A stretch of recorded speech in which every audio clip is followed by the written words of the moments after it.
ਸਤਿ ਸ੍ਰੀ ਅਕਾਲ। ਤੁਸੀਂ ਦੇਖ ਰਹੇ ਹੋ ਤਖਤ ਪੰਜਾਬ। ਮੈਂ ਤੁਹਾਡੇ ਨਾਲ ਸੁਖਵਿੰਦਰ ਸਿੰਘ। ਮੇਰੇ ਨਾਲ ਉੱਗੇ ਸਿਆਸੀ ਮਾਹਰ ਪ੍ਰੋਫੈਸਰ ਮਨਜੀਤ ਸਿੰਘ ਮੌਜੂਦ ਨੇ।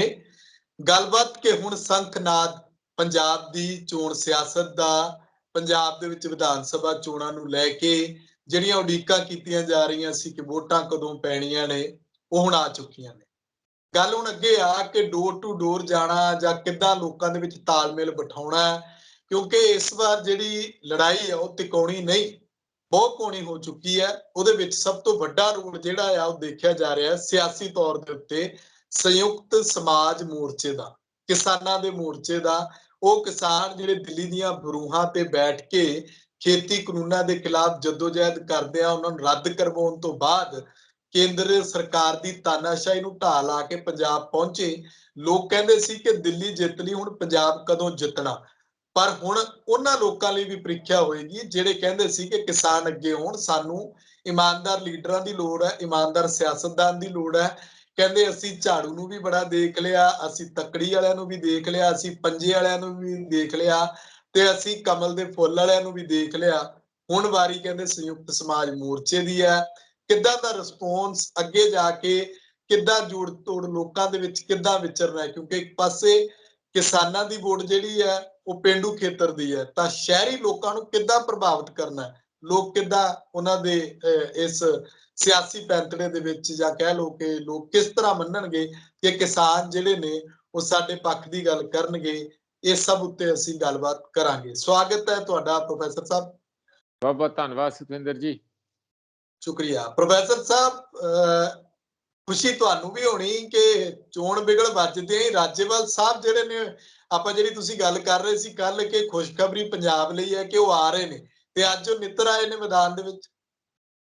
ਬਿਲਕੁਲ ਸੁਖਵਿੰਦਰ, ਅੱਜ ਉਹ ਇੱਥੇ ਗੇੜਾ ਮਾਰ ਕੇ ਗਏ ਆ, ਚੰਡੀਗੜ੍ਹ ਮੋਹਾਲੀ ਕਰਕੇ ਗਏ ਆ। ਦਫ਼ਤਰ ਜਿਹੜੀ ਮੈਂ ਕੱਲ ਗੱਲ ਕਰ ਰਿਹਾ ਸੀ, ਅਸੀਂ ਸਭ ਮਿਲ ਕੇ ਲੱਭਿਆ ਉੱਥੇ।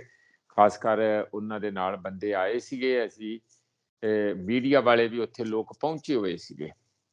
ਤਾਂ ਉੱਥੇ ਗੱਲਾਂ ਬਾਤਾਂ ਤੇ ਸਾਫ਼ ਹੋਈਆਂ। ਜਿੱਥੇ ਦਫ਼ਤਰ ਲੱਭਣੇ, ਮੋਬਿਲਾਈਜੇਸ਼ਨ ਕਰਨੀ, ਰਾਜੇਵਾਲ ਜੀ ਲੱਗੇ ਹੋਏ ਸੀਗੇ। ਹੋਰ ਜਿਹੜੇ ਰਹਿਣ ਦਾ, ਜਿਹੜੇ ਲੋਕ ਆਉਣਗੇ ਬਾਹਰੋਂ ਪੰਜਾਬ ਤੋਂ, ਉਹਨਾਂ ਦਾ ਕਿਵੇਂ ਇੰਤਜ਼ਾਮ ਕਰਨਾ, ਜਾਣੀ ਤਿਆਰੀਆਂ ਜਿਹੜੀਆਂ ਧਰਾਤਲ ਦੀਆਂ ਤਿਆਰੀਆਂ ਉਹ ਸ਼ੁਰੂ ਹੋ ਚੁੱਕੀਆਂ ਆ। ਔਰ ਸਭ ਤੋਂ ਚੰਗੀ ਗੱਲ ਲੱਗੀ ਕਿ ਜਦ ਕੁਝ ਕੁ ਲੋਕ ਆਏ ਹੋਏ ਸੀ ਜਿਹੜੇ ਪਿੱਛਾ ਕਰਦੇ ਰਹਿੰਦੇ ਰਾਜੇਵਾਲ ਦਾ, ਕਿ ਪਤਾ ਤੇ ਲੱਗੇ ਕਿ ਹੁਣ ਅੱਗੇ ਸਟ੍ਰੈਟਜੀ ਕੀ ਹੈ। ਜਿਹੜੇ ਵੀ ਇੱਕ ਸੈਕਸ਼ਨ ਆਇਆ ਸੀ, ਬਹੁਤ ਸਮਾਲ ਸੈਕਸ਼ਨ, ਉਸ ਇੰਟਰਵਿਊ ਦੇ ਵਿੱਚ ਅਸੀਂ ਜਦ ਦੇਖਿਆ ਤੇ ਇਹ ਗੱਲ ਸਾਫ਼ ਹੋ ਗਈ ਕਿ ਰਾਜੇਵਾਲ ਜੀ ਬਾਰ-ਬਾਰ ਇਹ ਗੱਲ ਕਹਿੰਦੇ ਨਜ਼ਰ ਆਏ ਕਿ ਸਾਨੂੰ ਜਿਹੜਾ ਕੇਜਰੀਵਾਲ ਬਾਰੇ ਜਿਹੜਾ ਸਵਾਲ ਮੀਡੀਆ ਕਰ ਰਿਹਾ ਸੀ, ਤੇ ਉਹਨਾਂ ਦਾ ਜਵਾਬ ਵਿੱਚ ਇਹ ਕਹਿਣਾ ਸੀ ਕਿ ਇਹ ਬਾਕੀ ਪਾਰਟੀਆਂ ਨਾਲੋਂ ਅਲੱਗ ਨਹੀਂ। ਇਹ ਉਸੇ ਤਰੀਕੇ ਨਾਲ ਕਹਿੰਦੇ ਸਾਡੇ ਕੋਲ ਡਾਕੂਮੈਂਟਰੀ ਐਵੀਡੈਂਸ ਹੈਗੇ ਆ, ਜੇ ਲੋੜ ਪਊ ਤੇ ਅਸੀਂ ਦਿਖਾਵਾਂਗੇ ਵੀ। ਕਹਿੰਦੇ ਮੈਂ ਕੇਜਰੀਵਾਲ ਨੂੰ ਦਿਖਾ ਵੀ ਚੁੱਕਾ ਆ ਇਹ ਜਿਹੜੇ ਸਾਰੇ ਐਵੀਡੈਂਸ ਆ। ਔਰ ਉਹਦੇ 'ਚ ਅਸੀਂ ਸਾਫ਼ ਉਹਨਾਂ ਨੂੰ ਪੁੱਛਿਆ, ਬਲਬੀਰ ਸਿੰਘ ਰਾਜੇਵਾਲ ਹੋਣਾ ਨੇ ਕੇਜਰੀਵਾਲ ਨੂੰ ਪੁੱਛਿਆ ਵੀ ਤੁਸੀਂ ਤੇ ਸਾਨੂੰ ਸੁਪਨੇ ਦਿਖਾ ਰਹੇ ਸੀ ਕਿ ਪੰਜਾਬ ਸਾਫ਼ ਸੁਥਰਾ, ਕਰਪਸ਼ਨ ਫ੍ਰੀ ਪੰਜਾਬ, ਤਕੜਾ ਪੰਜਾਬ ਔਰ ਇੱਕ ਮਾਫੀਏ ਤੋਂ ਮੁਕਤ ਪੰਜਾਬ, ਉਹ ਕਹਿ ਰਹੇ ਸੀ। ਤੇ ਆ ਕੀ ਹੋ ਰਿਹਾ? ਸੀਟਾਂ ਨੂੰ ਵੇਚਿਆ ਜਾ ਰਿਹਾ, ਕਿਤੇ 1 ਕਰੋੜ, ਕਿਤੇ 2 ਕਰੋੜ, ਕਿਤੇ 10 ਕਰੋੜ, ਜਿਹਦੀ ਜਿੰਨੀ ਜੇਬ ਓਨਾ ਹੀ ਉਹਦੇ ਤੋਂ ਮਾਲ। ਇਹ ਕੀ ਹੋ ਰਿਹਾ ਤੁਹਾਡੇ ਰਾਜ ਵਿੱਚ? ਉਹਨਾਂ ਕੋਲ ਕੋਈ ਜਵਾਬ ਨਹੀਂ ਸੀ। ਜਦੋਂ ਉਹਨਾਂ ਨੇ ਸਪੈਸੀਫਿਕ ਨਾਂ ਲੈ ਕੇ ਕਿਹਾ ਤੇ ਉਹ ਕਹਿੰਦੇ ਕੋਈ ਨਹੀਂ ਜੀ, ਫਿਰ ਇਹਨਾਂ ਦੇ ਐਕਸ਼ਨ ਲੈ ਲੈਂਦੇ। ਐਕਸ਼ਨ ਮੋਇਆ ਨੇ ਲੈਣਾ ਹੁੰਦਾ।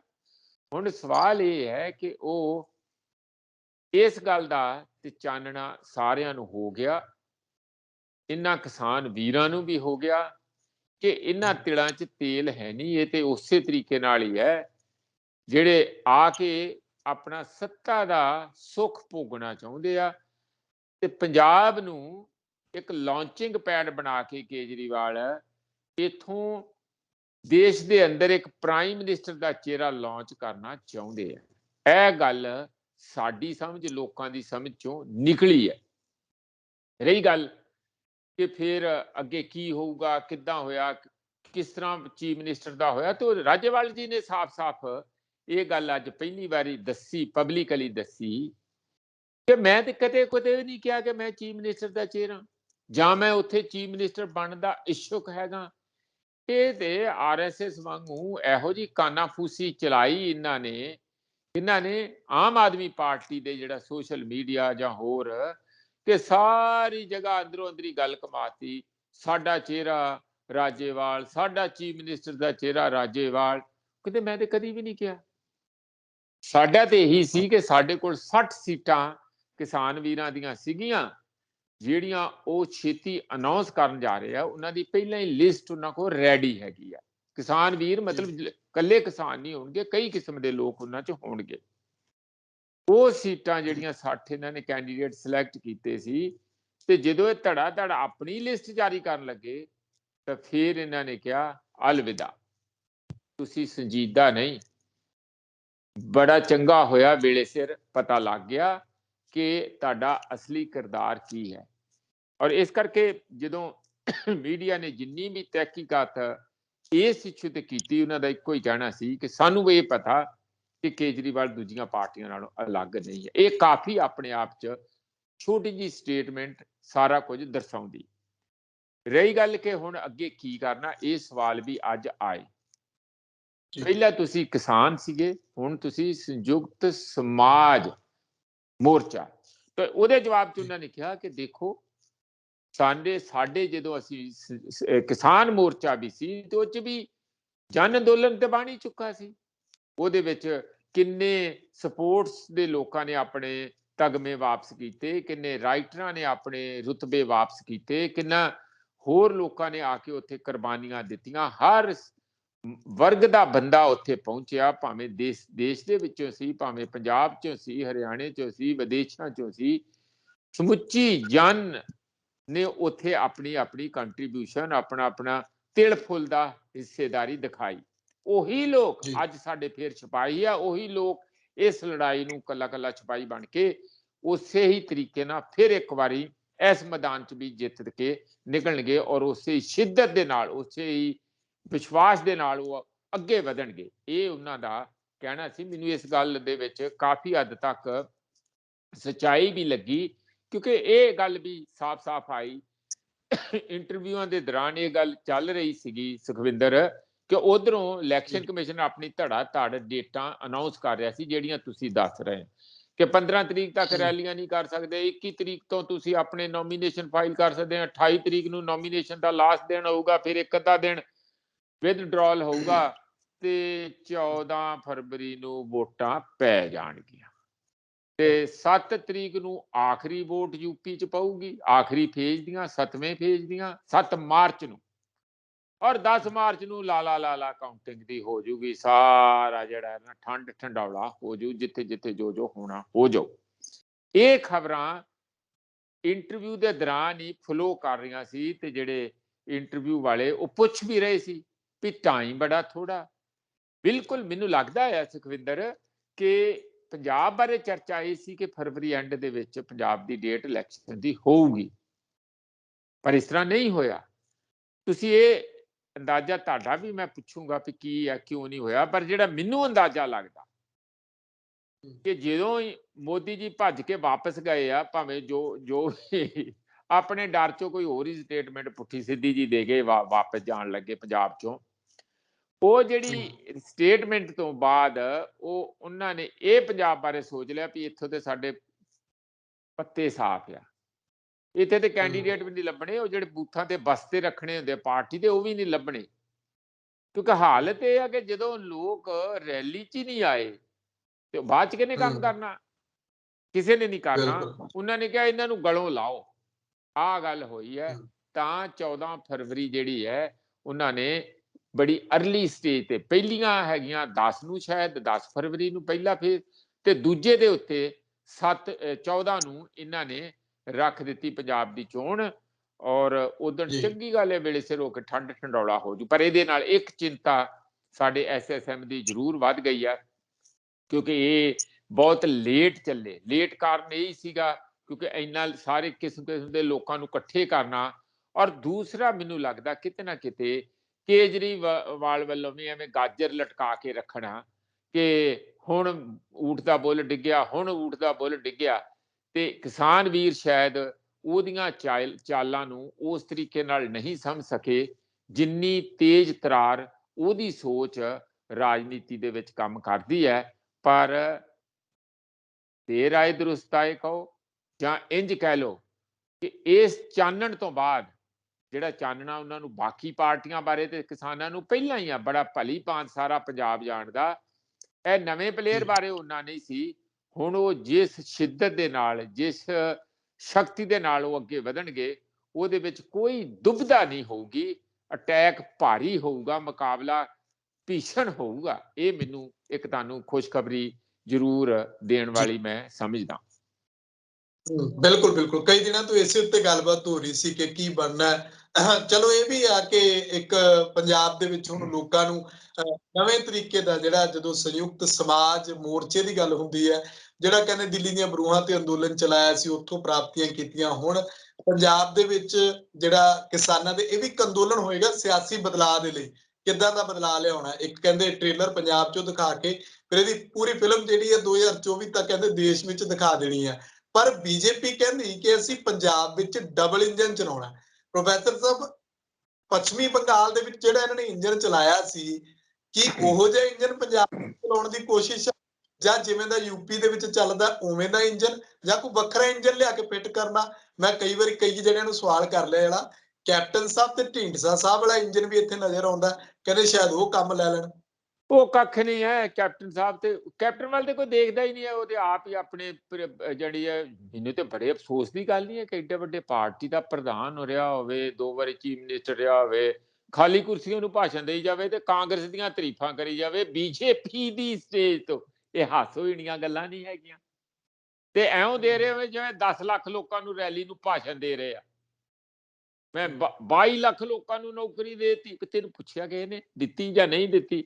ਹੁਣ ਤੇ ਤੁਸੀਂ ਆਪਣੇ ਘਰ ਬੈਠੋ, ਜਿਹੜੀ ਦੇਤੀ ਉਹ ਲੈ ਦੇਤੀ, ਉਹ ਕਿਹੜੀ ਜੇਬ ਚ ਦਿੱਤੀ ਹੈ ਨਾ। ਉਹ ਗੱਲਾਂ ਕੋਈ ਨਹੀਂ ਸੀ। ਇਸ ਕਰਕੇ ਕੈਪਟਨ ਨੂੰ ਤੇ ਛੱਡ ਦਿਓ। ਉਹ ਕੈਪਟਨ ਨੂੰ ਤਾਂ ਬਾਈਪਾਸ ਕਰਕੇ ਲੋਕ ਜਿਨ੍ਹਾਂ ਨੇ ਜਾਣਾ ਉਹ ਸਿੱਧਾ ਬੀਜੇਪੀ ਜਾਣਗੇ। ਮੈਨੂੰ ਲੱਗਦਾ ਰੈਲੀ ਦੇ ਫੇਲ ਹੋਣ ਤੋਂ ਬਾਅਦ ਹੁਣ ਤੇ ਫਤਿਹ ਜੰਗ ਬਾਜਵਾ ਹੀ ਪਛਤਾਉਂਦਾ ਹੋਣਾ ਕਿੱਥੇ ਪੰਗਾ ਲੈ ਲਿਆ। ਇਹਦੇ ਨਾਲ ਤੇ ਉੱਥੇ ਹੀ ਸੀਟ ਚੰਗੀ ਸੀਗੀ, ਮਿਲੀ ਤੇ ਸੀਗੀ, ਨਹੀਂ ਤੇ ਨਾ ਵੀ ਮਿਲਦੀ ਵਿੱਚੇ ਬੈਠੇ ਰਹਿੰਦੇ, ਕਿਤੇ ਨਾ ਕਿਤੇ ਤੇ ਵਾਰੀ ਲੱਗੇ ਜਾਂਦੀ।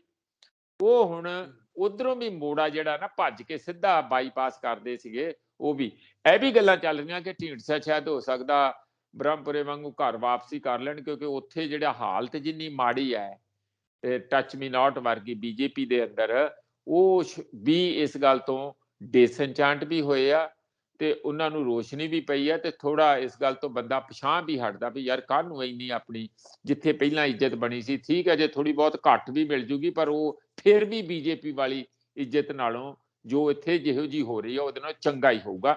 ਮੇਰਾ ਖਿਆਲ ਹੈ ਕਿ ਸ਼ਾਇਦ ਇੱਧਰ ਨੂੰ ਹੋ ਜੇ, ਉੱਥੇ ਨਹੀਂ ਕੋਈ ਬਹੁਤਾ ਉਹਨਾਂ ਨਿਕਲਣਾ। ਜਿਹੜੀ ਗੱਲ ਹੈਗੀ ਹੈ ਕਿ ਹੁਣ ਸੰਯੁਕਤ ਸਮਾਜ ਮੋਰਚਾ ਇਹ ਬਾਕੀ ਪੰਜਾਬੀ ਕਰੈਕਟਰ ਜਾਂ ਪੂਰੇ ਪੰਜਾਬ ਨੂੰ ਐਡਰੈਸ ਕਿਵੇਂ ਕਰਨਗੇ? ਹੁਣ ਇਹ ਜ਼ਰੂਰੀ ਮਾਮਲਾ ਇਹ ਹੈਗਾ ਹੈ ਸੁਖਵਿੰਦਰ ਕਿ ਜਿਹੜਾ ਸਮੁੱਚਾ ਪੰਜਾਬ ਆ ਉਸ ਨੂੰ ਐਡਰੈਸ ਕਿਵੇਂ ਕਰਨਾ ਐਸਐਸਐਮ ਰਾਹੀਂ। ਤੇ ਅੱਜ ਮੈਨੂੰ ਚੰਗਾ ਲੱਗਾ ਸੁਣ ਕੇ ਕਿ ਅੱਜ ਉਹ ਕੱਲ ਉਹ ਇੰਡਸਟਰੀ ਵਾਲਿਆਂ ਦੀ ਉਹਨਾਂ ਦੀ ਮੀਟਿੰਗ ਹੋਈ ਸੀ, ਅੱਜ ਹੋਰਨਾਂ ਲੋਕਾਂ ਦੀ ਵੀ ਮੀਟਿੰਗ ਹੋਈ ਆ। ਆੜਤੀਆਂ ਨੇ ਤੇ ਖੈਰ ਸਮਰਾਲੇ ਚ ਇਹਨਾਂ ਦਾ ਵੱਡਾ ਸਵਾਗਤ ਕੀਤਾ ਸੀਗਾ, ਸਾਰੇ ਕਿਸਾਨਾਂ ਦਾ। ਤੇ ਛੋਟੇ ਜਿਹੜੇ ਇੰਡਸਟਰੀਅਲਿਸਟ ਆ, ਕਾਰੋਬਾਰੀ ਆ, ਉਹਨਾਂ ਨਾਲ ਵੀ ਉਹਨਾਂ ਦੀ ਗੱਲਬਾਤ ਚੱਲੀ ਆ। ਖਾਸ ਕਰਕੇ ਜਿਹੜੇ ਹੋਰ EMPLOYE ਤੇ ਜਿੰਨੇ ਐਜੀਟੇਸ਼ਨ ਕਰ ਰਹੇ ਆ ਲੋਕ, ਮਨਰੇਗਾ ਵਰਕਰ ਹੈਗੇ ਆ, ਆਂਗਨਵਾੜੀ ਵਰਕਰ ਆ, ਮਿਡ ਡੇ ਮੀਲ ਵਰਕਰ ਹੈਗੇ, ਇਹ ਸਾਰੇ ਜਿਹੜੇ ਟੀਚਰ ਸਾਹਿਬਾਨ ਉਹ ਤੇ ਪਹਿਲਾਂ ਇਹਨਾਂ ਦੇ ਨਾਲ ਆ, ਉਹ ਸਾਰੇ ਦੇ ਸਾਰੇ ਮੈਨੂੰ ਲੱਗਦਾ ਕਿ ਉਹ ਲਗਾਤਾਰ ਵੱਡੇ ਪੱਧਰ ਦੇ ਵਿੱਚ ਇਸ ਪਾਸੇ ਨੂੰ ਝੁਕਾਅ ਰੱਖਦੇ ਆ ਕਿ ਉਹਨਾਂ ਨੂੰ ਲੱਗਦਾ ਕਿ ਘੱਟੋ ਘੱਟ ਇਹ ਖਾਣ ਵਾਲੇ ਨਹੀਂ, ਇਹ ਜਿੰਨੇ ਵੀ ਹੋਣਗੇ ਸਾਹਮਣੇ ਦਿਖਦੇ ਆ, ਦੋਹਰੀ ਜ਼ਬਾਨ ਵਾਲੇ ਨਹੀਂ ਤੇ ਦੋਹਰੀ ਸੋਚ ਵਾਲੇ ਨਹੀਂ ਹੈਗੇ। ਜੋ ਹੋਊ ਜਿੰਨਾ ਹੋਊ ਸਭ ਦੇ ਸਾਹਮਣੇ ਤੇ ਇੱਕ ਬੜਾ ਪਾਰਦਰਸ਼ੀ ਤਰੀਕੇ ਦੇ ਨਾਲ ਇਹ ਸਾਰੇ ਲੀਡਰ ਚੱਲਣਗੇ। ਇਸ ਕਿਸਮ ਦੀ ਇੱਕ ਭਾਵਨਾ ਫਿਰ ਪਰਖੇ ਵੱਡੇ ਵੱਡੇ ਅੰਦੋਲਨਾਂ ਚੋਂ ਪਰਖ ਕੇ ਅੱਗੇ ਆਏ, ਇਹ ਸਾਰੇ ਉਸ ਕਿਸਮ ਦੇ ਲੀਡਰ ਹੈਗੇ। ਤੇ ਇਹਨਾਂ ਨੂੰ ਜਿਉਂ ਹੀ ਇੱਥੇ ਆ ਹੁਣ ਮੀਟਿੰਗ ਇੱਕ ਅੱਧੇ ਦਿਨ ਚ ਸਾਰੀ ਦੁਬਾਰਾ ਹੋ ਰਹੀ ਹੈ, ਹੋ ਸਕਦਾ ਉਦੋਂ ਬਾਅਦ ਪ੍ਰੈਸ ਕਾਨਫਰੰਸ ਵੀ ਭਾਵੇਂ ਕੱਲ ਹੀ ਹੋ ਜੇ ਕਿਉਂਕਿ ਟਾਈਮ ਨਹੀਂ ਬਚਿਆ। इस कैंप च भी तो भगदड़ काफी है ना, क्योंकि थोड़े दिन बचे आ, 21 तरीक ਤੇ ਆ ਗਈ। ਅੱਜ ਹੋਰ ਕਿੰਨੇ ਦਿਨ ਰਹਿ ਗਏ ਆ? 10 ਤਰੀਕ ਸੋਮਵਾਰ ਨੂੰ ਹੈ, ਉਦੋਂ ਤੋਂ ਤੁਸੀਂ ਸਮਝ ਲਓ ਕੱਲ ਦਾ ਦਿਨ ਜੇ ਕੱਢ ਵੀ ਲਓ, 9 ਤਰੀਕ ਹੈ, ਤਾਂ ਜਿਹੜਾ ਇੱਕ ਅੱਧੇ ਦਿਨ ਚ ਸਾਰਾ ਕੱਢ ਲਓ ਤੇ ਉਹ ਸਾਰਾ ਹਲਾ ਹੋਇਆ ਹੀ ਲਓ ਤੁਸੀਂ ਸਾਰਾ। ਉਸ ਦੇ ਮੁਤਾਬਕ ਚਲੋ ਚੰਗੀ ਗੱਲ ਹੈ ਕਿ ਕੁਛ ਇਹਨਾਂ ਦੀ ਤਿਆਰੀ ਚ ਸੀਟਾਂ ਹੈਗੀਆਂ, ਕੁਛ ਸਿਲੈਕਟ ਕਰਨੀਆਂ, ਉਹਦੀਆਂ ਜ਼ਿੰਮੇਵਾਰੀਆਂ ਅੱਜ ਵਾਲੀ ਮੀਟਿੰਗ ਜਿਹੜੀ ਹੋਣੀ ਆ ਜਾਂ ਕੱਲ ਵਾਲੀ ਨੂੰ ਮੀਟਿੰਗ ਜਿਹੜੀ ਹੋਣੀ ਆ, ਉਹਦੇ ਚ ਸਾਰੀਆਂ ਤਿਆਰੀਆਂ ਜਿਹੜੀਆਂ ਹੋ ਜਾਣੀਆਂ ਫਾਈਨਲ, ਕਿ ਕਿਹਨੇ ਕਿੱਥੇ ਕੀ ਕੀ ਕੰਮ ਕਰਨਾ। ਔਰ ਬਾਕੀ ਜਿਹੜੇ ਸ਼ਹਿਰੀ ਲੋਕ ਆ ਉਹਨਾਂ ਦੇ ਕੀ ਮੁੱਦੇ ਆ, ਉਹ ਉਹਨਾਂ ਨੂੰ ਆਪ ਹੀ ਆ ਕੇ ਰਾਜੇਵਾਲ ਸਾਹਿਬ ਨਾਲ ਧੜਾ ਧੜ ਵੱਡੀ ਗਿਣਤੀ ਚ ਲੋਕ ਮਿਲ ਰਹੇ ਆ। ਤੇ ਮੈਨੂੰ ਲੱਗਦਾ ਹੈ ਕਿ ਇਹ ਜਿੰਨਾ ਵੀ ਲੇਟ ਸਾਨੂੰ ਲੱਗਦਾ, ਮੈਨੂੰ ਰਾਜੇਵਾਲ ਦਾ ਇਹ ਜਵਾਬ ਬੜਾ ਚੰਗਾ ਲੱਗਾ ਉੱਥੇ ਮੀਟਿੰਗ ਦੇ ਵਿੱਚ, ਕਿ ਲੋਕ ਤੇ ਹੁਣ 5-6 ਮਹੀਨਿਆਂ ਤੋਂ ਲੱਗੇ ਆ, ਅਸੀਂ ਤੇ 1.25 ਸਾਲ ਤੋਂ ਤਿਆਰੀ ਕਰ ਰਹੇ ਆ, ਅਸੀਂ ਕਾਹਦੀ ਤਿਆਰੀ ਕਰਨੀ ਆ? ਲੋਕ ਸਾਨੂੰ ਜਾਣਦੇ ਆ, ਅਸੀਂ ਯੁੱਧ ਦੇ ਅੰਦਰ ਆ, ਇੱਕ ਯੁੱਧ ਜਿੱਤ ਕੇ ਆਏ ਆ, ਉਹੀ ਫੌਜ ਨੇ ਯੁੱਧ ਦੂਜਾ ਕਰਨਾ। ਫੌਜਾਂ ਤੇ ਤਿਆਰ ਹੀ ਆ, ਫੌਜਾਂ ਤੇ ਐਨ ਲੜ ਕੇ ਜਿੱਤ ਕੇ ਆਈਆਂ, ਦੂਜੀ ਲੜਾਈ ਦੇ ਵਿੱਚ ਉਹਨਾਂ ਨੂੰ ਅਸੀਂ ਫਾਲੋਇਨ ਕਰਨਾ।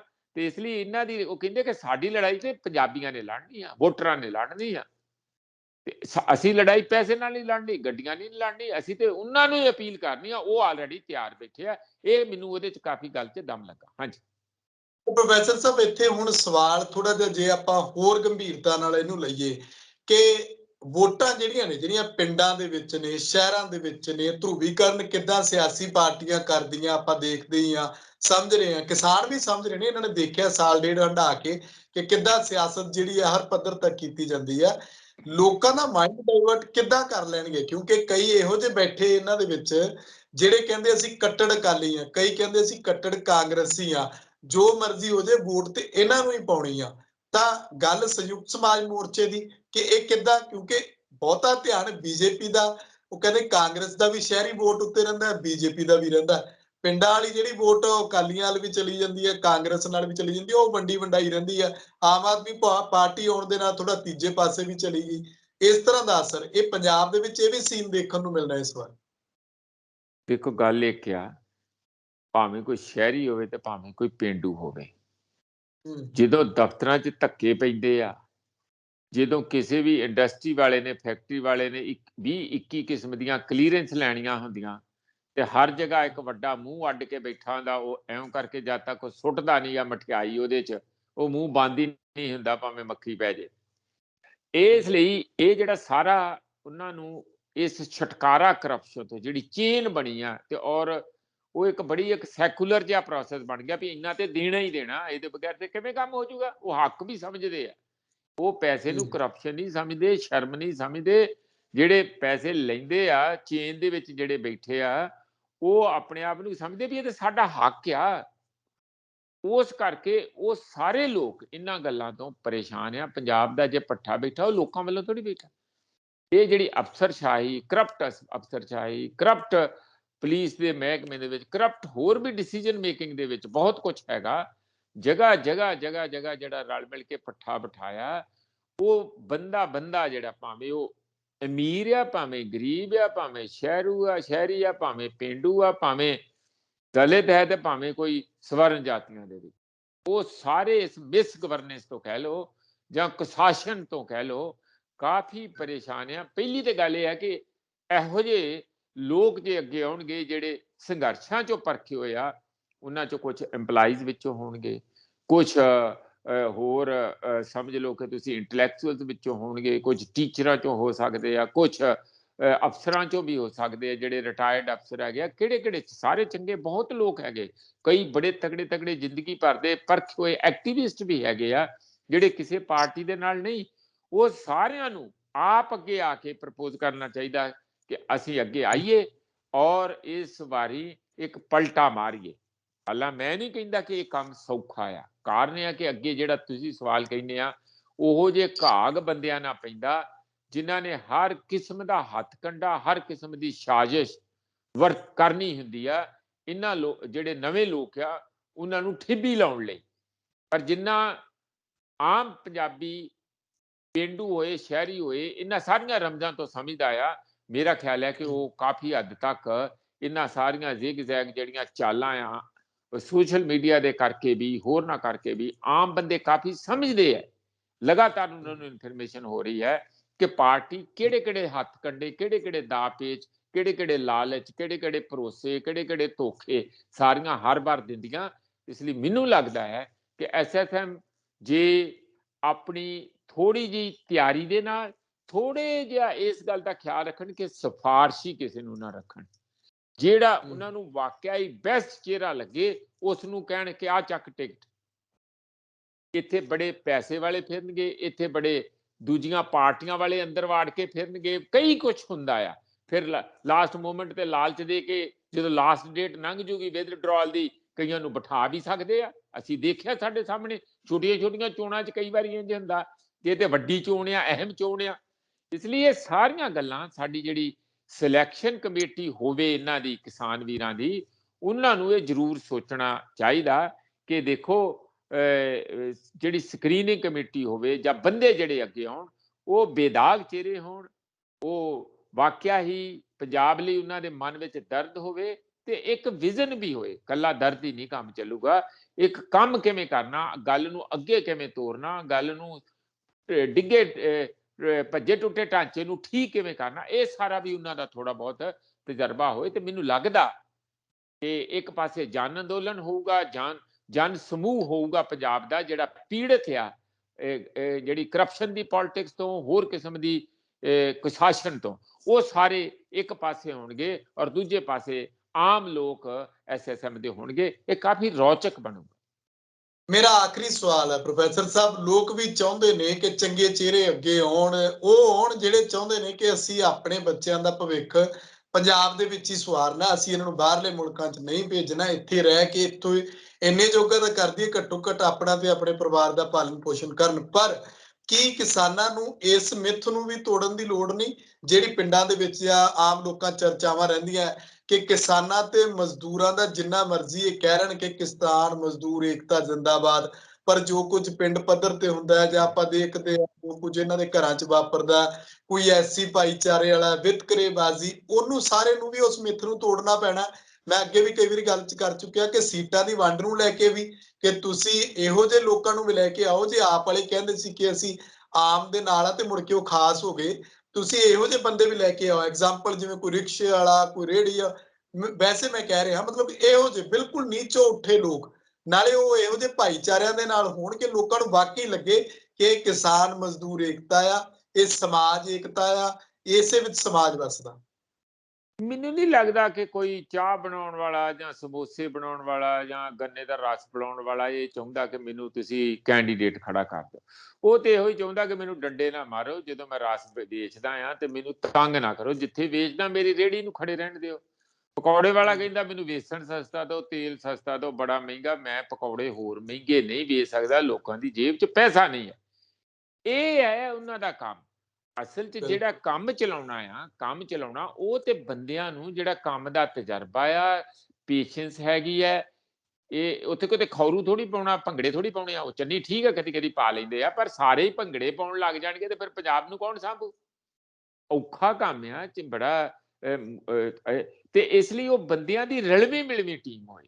ਪਰ ਜਿਹੜਾ ਤੁਹਾਡਾ ਸਵਾਲ ਇਹ ਆ ਕਿ ਕਿਸਾਨ ਤੇ ਮਜ਼ਦੂਰ ਤੇ ਬੜੇ ਬਾਹਰ ਰਹਿੰਦੇ ਆ, ਦੋ ਕਾਰਨਾਂ ਕਰਕੇ। ਆਰਥਿਕ ਤੌਰ ਤੇ ਕਮਜ਼ੋਰ ਆ, ਪੜ੍ਹਾਈ 'ਚ ਵੀ ਥੋੜੇ ਪਛੜੇ ਹੁੰਦੇ ਆ, ਔਰ ਖਾਸ ਕਰਕੇ ਸਮਾਜਿਕ ਤੌਰ ਤੇ ਵੀ ਉਹਨਾਂ ਨੂੰ ਇਹ ਹਾਸ਼ੀਏ ਤੇ ਰੱਖਿਆ ਜਾਂਦਾ। ਤਾਂ ਫਿਰ ਉਹ ਕਿਵੇਂ ਸੈਂਟਰ 'ਚ ਆਉਣਗੇ? ਉਹਨਾਂ ਦੀ ਇੱਥੇ ਭੂਮਿਕਾ ਕੀ ਹੋਊਗੀ? ਉਹਨਾਂ ਦੀ ਭਾਗੀਦਾਰੀ ਕੀ ਹੋਊਗੀ? ਇਹ ਮੇਰੇ ਲਈ ਵੀ ਬਹੁਤ ਵੱਡਾ ਸਵਾਲ ਆ। ਔਰ ਤੁਸੀਂ ਇਹ ਸਭ ਅੱਜ ਦੀ ਡਿਬੇਟ ਦਾ ਸਭ ਤੋਂ ਅਹਿਮ ਸਵਾਲ ਖੜਾ ਕੀਤਾ, 32% ਦਲਿਤ ਦਾ ਕੀ ਹੋਊ? ਚੰਗੀ ਗੱਲ ਇਹ ਹੈ, ਮੈਂ ਸੱਚੀ ਗੱਲ ਹੈ ਕਿ ਮੈਂ ਚਿੰਤਤ ਵੀ ਹਾਂ ਇਸ ਗੱਲ ਤੋਂ, ਤੇ ਮੈਂ ਲੀਡਰ ਸਾਹਿਬਾਨਾਂ ਨੂੰ ਗਾਹੇ ਬਗਾਹੇ ਇਸ ਗੱਲ ਤੋਂ ਸਤਰਕ ਵੀ ਕਰਦਾ ਕਿ ਆਹ ਗਲਤੀ ਨਾ ਕਰ ਲਿਓ, ਕਿ ਇੱਥੇ ਵੀ ਕੋਈ ਹੋਰ ਹੀ ਕਿਸਮ ਦੇ ਬੰਦੇ ਖੜੇ ਕਰ ਲਿਓ, ਕੋਈ ਸਿਫਾਰਸ਼ੀ, ਕੋਈ ਇਸ ਤਰ੍ਹਾਂ। ਉਹ ਬੰਦੇ ਜਿਹੜੇ ਬਿਲਕੁਲ ਹੀ ਉਹਨਾਂ ਆਮ ਲੋਕਾਂ ਦੀ, ਮਜ਼ਦੂਰ ਲੋਕਾਂ ਦੀ, SC ਲੋਕਾਂ ਦੀ ਜਾਂ ਆਮ ਔਰਤਾਂ ਦੀ ਕੋਈ ਦਿਲ ਦੀ ਆਵਾਜ਼ ਹੋਣ, ਉਹਨਾਂ ਚੋਂ ਮੰਝੇ ਪਰਖੇ ਲੀਡਰ ਹੋਣ, ਉਹਨਾਂ ਨੂੰ ਜਿਹੜੇ ਦਿਲ ਦੀ ਬਿਲਕੁਲ ਉਹਨਾਂ ਦੇ ਦਿਲੋਂ ਲੋਕਾਂ ਦੇ ਉੱਠਣ ਵੀ ਹਾਂ ਇਹ ਸਾਡਾ ਨੇਤਾ ਆ, ਇਹ ਸਾਨੂੰ ਬਚਾ ਸਕਦਾ, ਉਸ ਕਿਸਮ ਦੇ ਜੇ ਕੈਂਡੀਡੇਟ ਸਿਲੈਕਟ ਕਰ ਦੇਣਗੇ ਤਾਂ ਉਹ ਜਿਹੜਾ ਪਾੜਾ ਜਾਂ ਉਹ ਬੇਵਿਸ਼ਵਾਸੀ ਆ ਉਹ ਕਾਫੀ ਆਪਸ ਵਿੱਚ ਬ੍ਰਿਜ ਬਣ ਸਕਦਾ। ਪਰ ਜੇ ਅਸੀਂ ਉਸ ਤਰ੍ਹਾਂ ਕਰਨ ਚ ਫੇਲ ਹੁੰਦੇ ਹਾਂ, ਹੁਣ ਸਾਡੇ ਰਾਸ਼ਟਰਪਤੀ ਬਣਾਏ ਤੇ ਹੈਗੇ ਆ ਬੀਜੇਪੀ ਵੱਲੋਂ ਹੀ, ਪਰ ਜਦੋਂ ਮੰਦਿਰ ਚ ਜਾਂਦੇ ਆ ਤੇ ਅਜੇ ਪੌੜੀਆਂ 'ਚ ਬਿਠਾ ਕੇ ਪ੍ਰਸ਼ਾਦ ਛਕਾਉਂਦੇ, ਅੰਦਰ ਨਹੀਂ ਜਾਣ ਦਿਆ ਹੁਕਮ ਹੈਗਾ।